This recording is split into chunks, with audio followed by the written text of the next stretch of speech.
WhatsApp guys, this is Arman Faisal. কি অবস্থা সবার? আশা করি সবাই অনেক ভালো আছো। তো গাইস, অনেকদিন পরে তোমাদের মাঝে আবারও একটি নিউ ব্লগ নিয়ে আসছি।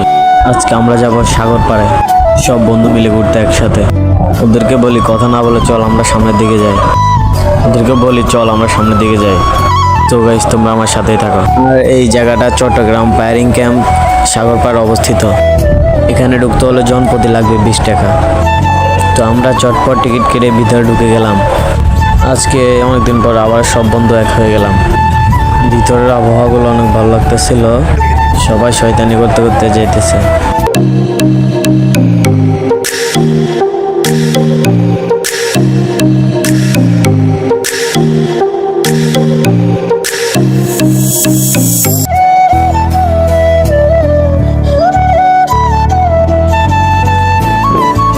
আর এখানে বিকেলবেলা অনেক মানুষ এখানে ঘুরতে আসে।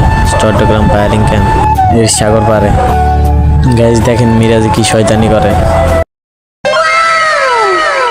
গাইজ সব শয়তান যখন একসাথে হয় দেখেন। আমি বলি মার, আরো জোরে মার। তো আমরা কুরকুর করে হেঁটে ভিতরের দিকে ঢুকে গেলাম।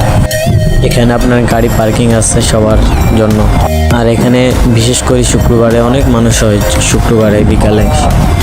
আর পারভেজে ঘুরে ঘুরে সবগুলো ভিডিও করতেছে। আমি বলতেছি এর জন্য তুই আমাদের হাতে মার খাবি, সবার হাতে। আর আমরা এখানে বসে সবাই একসাথে আড্ডা দিতেছিলাম। ওই দেখেন কি সুন্দর ভিডিও করতেছে। আর বিশেষ করে এখানে বিকেলবেলা অনেক মানুষ হয়। আপনারা সবাই আসবেন ঘুরতে চট্টগ্রাম ফায়ারিং ক্যাম্প সাগর পাড়ে। দেখেন এখান থেকে উঠো, ওরা আবারই শয়তানি করতেছে।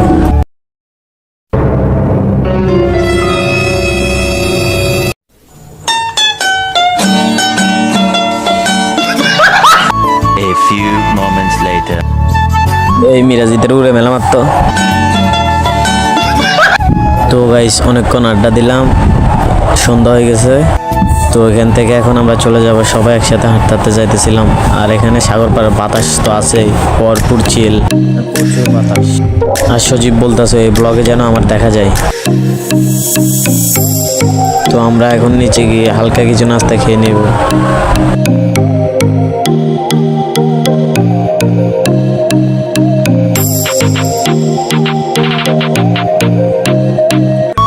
তো গাইস আজকে ভিডিও এই পর্যন্ত। আল্লাহ হাফেজ, সবাই ভালো থাকবেন। খুদা হাফেজ।